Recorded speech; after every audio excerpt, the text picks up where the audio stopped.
"Leave my husband's car," my daughter-in-law screamed. She was still screaming when I turned the corner.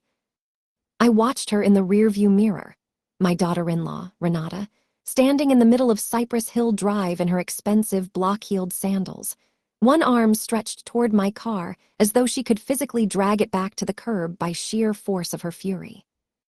She couldn't. I kept driving. Behind me, the house sat exactly where it had always sat, wide front porch, climbing roses along the left column, the old magnolia tree that bloomed every April whether anyone appreciated it or not. A house that Renata had spent 3 years treating as though it were hers by right of marriage. She had never once asked whose name was on the deed. That oversight was about to cost her everything she thought she had.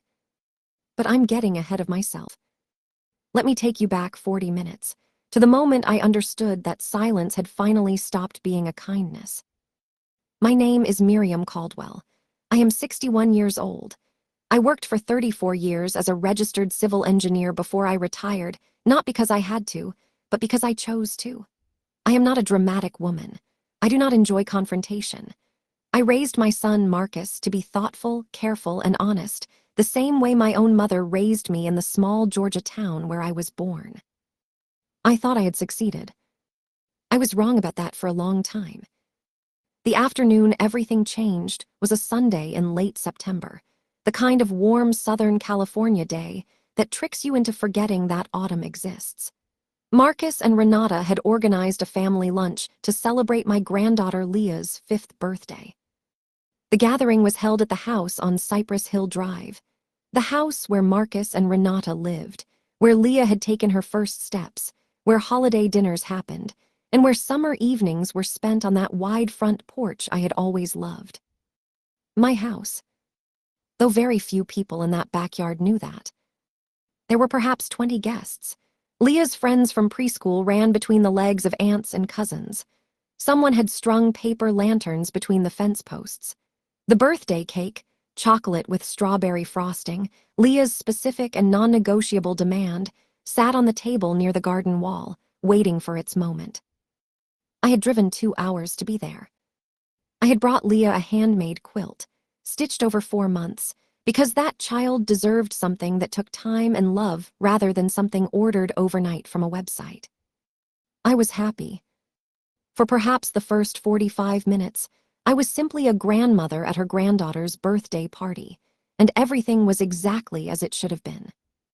Then Renata began to talk.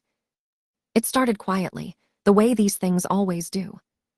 She was standing near the drink table with Marcus's aunt, Delphine, and 2 of Renata's college friends who had come up from San Diego. I was perhaps 8 feet away, refilling my water glass, not close enough to be part of the conversation, but close enough to hear it clearly. The garden was completely overgrown when we moved in, Renata was saying, gesturing toward the rose beds I had planted 17 years ago. Marcus had everything redone. The whole backyard, really. It was an estate. Aunt Delphine, who had attended my housewarming party in this very yard, glanced at me briefly, then looked away. I said nothing. I reminded myself that Renata was performing for her friends, that people sometimes exaggerate, and that the roses were thriving regardless of who claimed credit for them. I set my glass down and went to find Leah. 15 minutes later, I was sitting on the porch steps watching Leah demonstrate her considerable expertise on a new scooter when I heard Renata's voice again, louder this time, directed at a group that included Marcus's colleague from the architecture firm where he worked. Marcus has done so much with the property, she was saying. He's completely transformed it. The bones were good, but it needed someone with real vision. Marcus stood nearby. He heard her. He smiled and looked at his shoes. I breathed in through my nose and out through my mouth, which is what I have done since 1987, when my doctor told me my blood pressure was something I would need to manage for the rest of my life. I was managing it now. Still, I said nothing. Leah grabbed my hand and asked whether I wanted to see how fast she could go, and I said yes, absolutely, show me everything.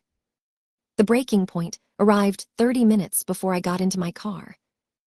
Leah had finished her scooter demonstration and was sitting in my lap while I told her about the magnolia tree. How I had planted it the year before her father was born, how it had grown taller than the roof, how it would still be blooming long after both of us had grown old. Renata appeared at the edge of the porch. She was carrying a glass of white wine, and the particular expression she wore when she wanted an audience to witness something she was about to say. "Leah, sweetheart," she said, crouching down to our eye level, "isn't it wonderful that Daddy made such a beautiful home for you to grow up in?" Leah, who is 5 and operates entirely on instinct, looked at me. I looked at Renata. Something in my face must have communicated that I was finished performing my usual acceptance, because Renata straightened slowly, the wine glass tilting slightly in her hand. "Renata," I said, "please don't teach my granddaughter a false history of her own home." The porch went quiet. Marcus appeared in the doorway behind Renata. He had been inside getting more ice, and he had walked directly into the silence. Renata's chin lifted. "I'm sorry," she said, in the tone that people use when they are not sorry at all, "but I don't think it's appropriate for you to speak to me like that at our party. And I don't think it's appropriate for you to tell my granddaughter a story that isn't true." "Oh, here we go." Renata shook her head, glancing at the small cluster of guests who had drifted toward the porch at the change in atmosphere. She was pulling the audience in deliberately. She wanted witnesses. "Miriam always has to make everything about herself. Marcus, are you going to say something, or—" Marcus stepped forward, and I watched my son's face. I knew that face. I had watched it make decisions for 33 years. I had watched it choose the easy answer over the right one too many times to still be surprised by it. "Mom," he said quietly, "maybe just let it go. It's Leah's birthday." "Apologize to Renata," he said, "or I think you should go." I looked at my son for a long moment. Then I looked at Leah, who had climbed off my lap and was standing 3 feet away, watching every adult on the porch with the wide, recording eyes of a child who understands more than anyone wants her to. "All right," I said. I stood up. I kissed Leah on the top of her head, held her small face in both my hands for a moment, and told her that her quilt was on the chair inside, and that I loved her more than the magnolia tree. Then I picked up my handbag from the porch railing, walked down the front path, and got into the Porsche. That is when Renata started screaming about the car. I drove 14 minutes to the hotel, where I had made a reservation 3 months earlier. Not because I had planned this specific afternoon. Because I had known, somewhere in the part of myself that plans for the architecture of difficult futures, that a day like this one was coming. And when it came, I did not intend to be standing in a driveway with nowhere to go. I settled into my room. I ordered tea from room service. I sat in the chair by the window and allowed myself 20 minutes of feeling everything I was feeling. The humiliation, the grief, the particular sadness of watching a child you raised choose the comfortable path over the honest one. Then I picked up my phone and called my attorney. Her name is Sandra Ackafer. She has known me for 19 years, since she was a young associate who reviewed the contracts for my engineering practice, and I was a woman in her early 40s who had just decided she would never again sign anything without understanding every line. Sandra is precise, calm, and quietly formidable. She is exactly the person you want in your corner when the truth needs to be delivered without varnish. "I need you to make a call tomorrow morning," I told her. "Tell me everything," she said. I did. Sandra called Marcus at 8:15 the following morning. She called me 20 minutes after she finished speaking with him. "He was defensive at first," she told me. "He thought you were retaliating over a family argument. And then I explained what I was actually calling about." Sandra had not threatened my son. She had not used the language of warfare or leverage. She had simply informed him, in the measured and factual tone she uses for every difficult communication, that his mother had retained counsel in connection with several matters.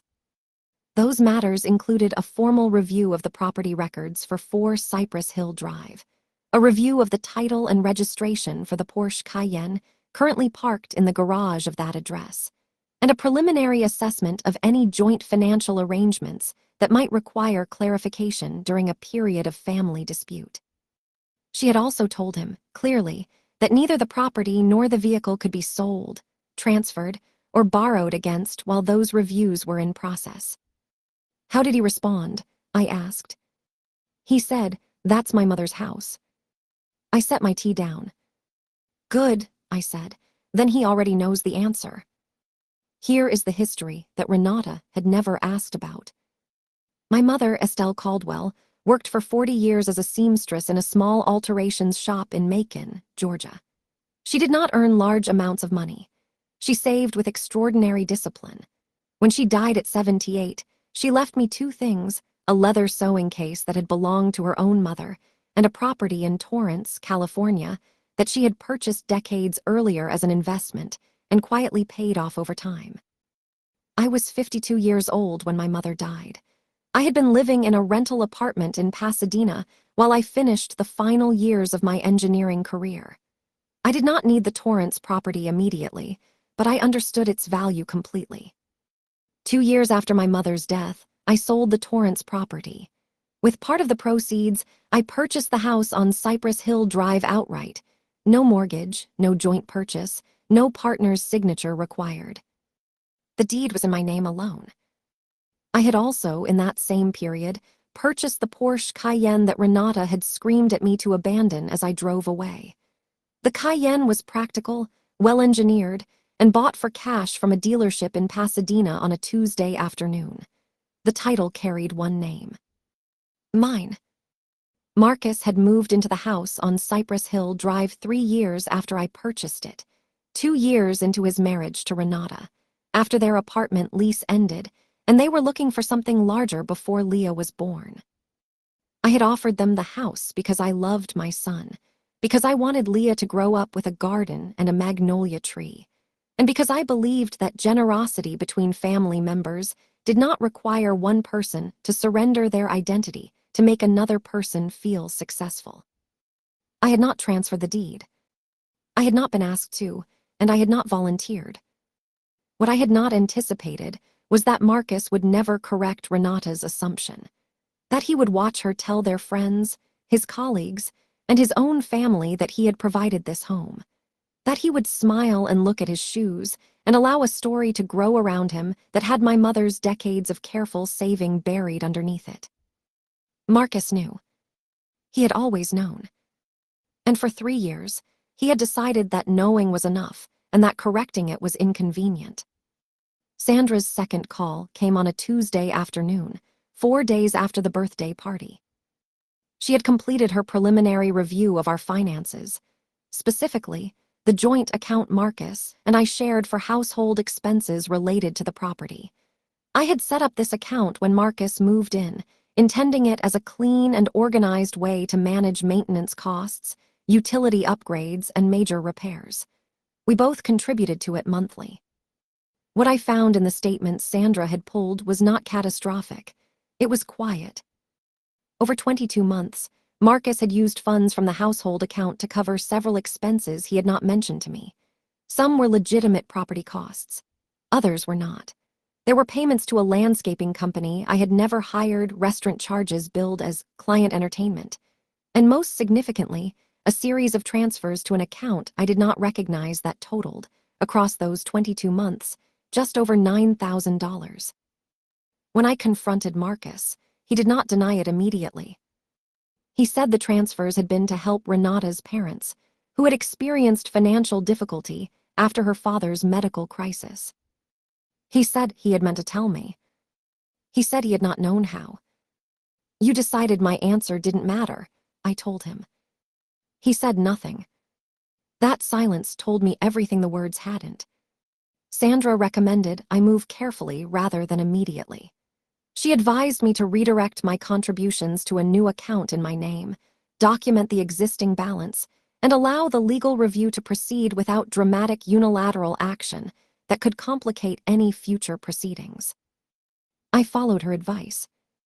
I also sent Marcus a written message, not an emotional appeal, not an ultimatum, but a calm and organized statement of facts. I told him what I owned. I told him what had been taken from our shared account. I told him that I wanted to meet with him and Renata, and if they were willing, with a neutral third party, so that the truth could be stated in a room where everyone was present. He called me within an hour.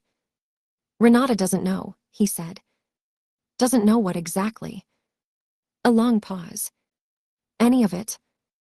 The meeting took place the following Thursday. A family counselor named Dr. Philippa Warren had been recommended to me by a colleague who had navigated her own complicated family reconstruction with considerable grace. Dr. Warren's office was a neutral room, functional chairs, no photographs of anyone's family on the walls, a box of tissues positioned without drama on the side table. A room designed to hold difficult truths without making them feel like performances. Renata arrived believing she was there to witness me being held accountable for my behavior at Leah's birthday party. She came in with her shoulders set, and her expression arranged in the careful blankness people wear when they are rehearsing their responses to an argument they expect to win. I had placed the deed, the vehicle title, and the household account statements on the table in front of my chair. I did not open any of them. This was Marcus's truth to tell. Dr. Warren opened the session simply. She asked Marcus to explain why we were there. He looked at his hands for a long time. Then he told his wife that the house on Cypress Hill Drive had never belonged to him. Renata's expression did not change immediately. It changed in stages, the way a building settles after the foundation shifts, subtle at first, then impossible to ignore. Marcus told her about my mother's savings and the Torrance property. He told her about the purchase, the deed, and the title. He told her that my name had been on both since before Leah was born, since before Renata had ever stood in that backyard, and told her friends that he had transformed it with his vision. He also told her about the $9,000. Renata turned to look at me. I slid the deed and the vehicle title across the table. She read them. She set them down. "You let me say those things," she said to Marcus. "At Leah's party last Christmas, to your colleagues, to my parents." Her voice had gone very quiet. "You let me say all of that." "Yes." "Why?" Marcus answered the same way he had answered me. "Because correcting you would have required explaining myself." For once, the room held the silence without anyone rushing to fill it. Renata's first apology to me came before we left Dr. Warren's office that day. It began with the word if. "If I said anything that upset you." "Renata," I said gently, "an apology that begins with the word if is not an apology. It is a question about whether I have permission to be hurt." She stopped. Dr. Warren let the moment breathe. "I said things about your home," Renata said finally, without the if. "About your car. I told people stories that weren't mine to tell, and I screamed at you in the street." "Yes," I said, "and Leah was watching." Renata's eyes filled. "What do you want?" she asked. I told her what I had come to say, clearly, without anger and without performance. I wanted the lies corrected. I wanted the $9,000 accounted for in writing, with a repayment plan that Marcus and I would both sign. I wanted any future decisions about my property, renovations, guests, structural changes, anything, to come to me directly rather than being made by two people who had somehow mistaken generosity for transfer of ownership. And I wanted Leah to grow up in a home where the adults around her told the truth. "Is the marriage?" Renata began. "That's between Marcus and me," I said. "That is not what today is about." In the weeks that followed, I remained at the hotel. Not because I could not return to my own house. I could, and I had every legal right to do so immediately. But I understood that returning before the conversation was fully had would collapse the necessary distance between what had happened and what came next. Marcus and Renata needed to sit in the house without me as a buffer. They needed to have the arguments they had been avoiding. They needed to decide without an audience what they were actually made of. Meanwhile, Sandra continued her review and drafted a formal property agreement that Marcus would need to sign, one that clarified my ownership, established that no transfer or mortgage could occur without my knowledge and consent, and required all major expenditures from any shared household account to be approved by both parties in writing. Marcus signed it without argument. Renata's parents were informed, through Marcus, that the transfers would be repaid from Marcus's personal income, not from any account connected to my property. 3 weeks after the birthday party, I received a voicemail. It was from Renata. It was 4 minutes and 20 seconds long. She did not begin with if. "Miriam," she said, and her voice was smaller than I had ever heard it. "I have spent 3 years living in your mother's house without understanding what that meant. I told people stories that weren't mine. I repeated lies that your son told me because they made me feel secure, and I never questioned them because questioning them would have required me to ask what I actually deserved on my own." She paused. "I screamed at you about a car, at the end of your son's driveway, in front of your granddaughter's birthday balloons." Another pause. "I was wrong. I am not asking you to forgive me. I am asking you to know that I understand what I did." I listened to it twice. The second time, I noticed that she had also said asterisk your son's driveway asterisk, not our driveway asterisk, not Marcus's driveway asterisk. Small things matter. They are how you know whether a person is actually changing or simply performing the performance of change. I returned to the house 6 weeks after Leah's birthday party. The roses had been watered. The magnolia tree had begun dropping its autumn leaves. Someone had swept the front porch. Leah met me at the door and wrapped both arms around my knees and did not let go for a considerable amount of time. "Nana," she said, "did you bring your sewing?" "I always bring my sewing," I told her. That evening, while Leah sat beside me on the porch watching me work the needle through a new project, she looked up and asked, "Whose house is this?" I kept my eyes on the fabric. "It's our family's home," I told her. "Your great-grandmother saved her whole life to give it to us, which means we have a responsibility to take care of it." "What's a responsibility?" "It means," I said, "that something was trusted to you, and trust is the most valuable thing anyone can give you. It can't be bought, it can only be earned." Leah considered this with the full seriousness of a 5-year-old, encountering a new and important idea. "Like when I borrow Kezia's doll." "Exactly like that." She nodded. "I always give it back," she said. "I know you do," I told her. "That's why she trusts you with it." 3 months after the birthday party, Marcus sent a message to every family member who had been present that afternoon. He wrote it himself. He showed it to me before he sent it. It stated clearly that the house on Cypress Hill Drive had been purchased by me, with funds inherited from my mother, before Marcus and Renata had ever lived there. It stated that the Porsche Cayenne was mine, purchased with my own money, and had never belonged to Marcus in any form. It stated that he had allowed a false story to develop because he had been ashamed of how his success compared to others in the family, and that this was his failure alone. He also wrote that I had not been the difficult one. He had been. He did not ask me to soften a single word. When I read it, I felt something I had not expected to feel. Not triumph, not vindication. Something quieter and more durable than either of those things. I felt like my mother's daughter. 6 months after that Sunday afternoon, Marcus and Renata renewed their commitment to their marriage in Dr. Warren's office. Not with ceremony, not with an audience, with a written agreement about honesty, finances, and the ground rules of a household built on actual truth. They also signed a formal household agreement with me, one that Sandra had drafted and both of their independent lawyers had reviewed. It established my ownership clearly, set transparent protocols for all major decisions about the property, and created a structured account for shared expenses with required dual approval. It was not romantic. Legal clarity rarely is.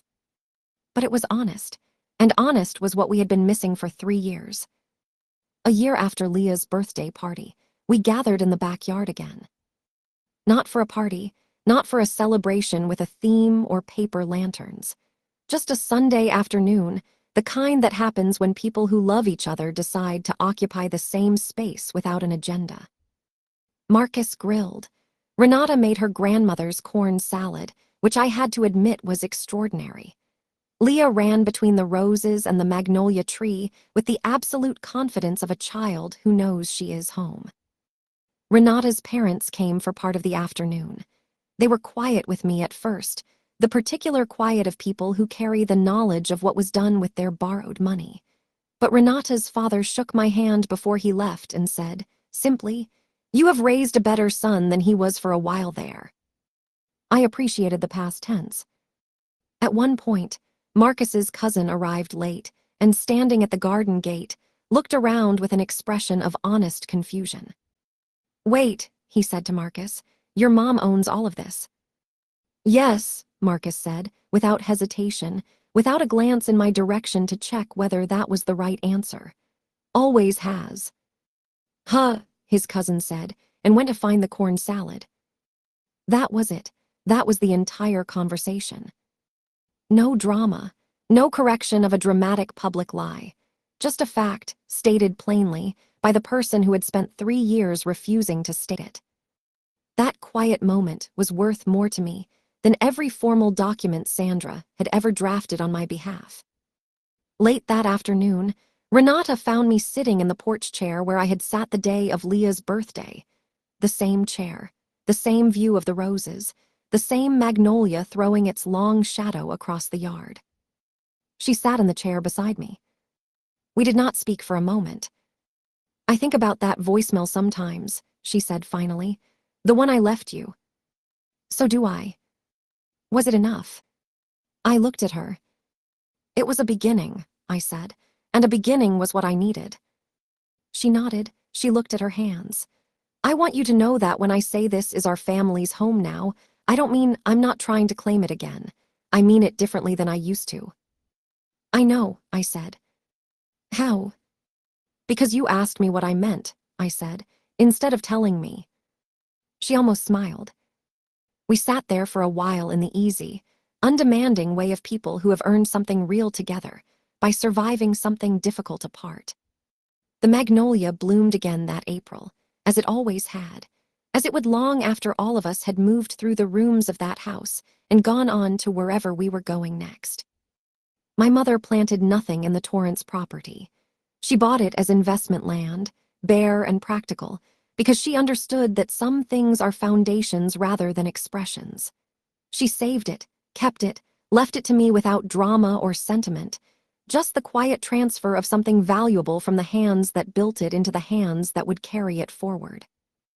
I had carried it forward into that house, into those roses, into the magnolia that Leah now climbed with reckless 5-year-old confidence and the full trust that someone had made it strong enough to hold her. My victory was not the deed. My victory was that my granddaughter would grow up knowing that a woman had built something worth protecting. That protection required honesty, and that the people who loved you were not allowed to use your generosity as the raw material for their own comfort. Marcus's victory was learning that love is not a license to hide. Renata's was discovering that an apology is only the beginning of the work, not the end of the conversation. And Leah's, though she doesn't know it yet, is that she will inherit a house with a clean history. One where the foundation was poured with honesty, repaired with accountability, and kept standing by people who eventually chose the truth over the easier, quieter, more comfortable lie. That is worth more than the deed. That is worth more than the Porsche. That is worth more than anything you can put a title on. If this story made you think about the difference between being generous and being taken for granted, or about what it truly means to build something that belongs to a family rather than an individual, leave your thoughts below. And if you believe that the most powerful thing a woman can do is know exactly what she owns and refuse to pretend otherwise, subscribe. I have more stories to tell.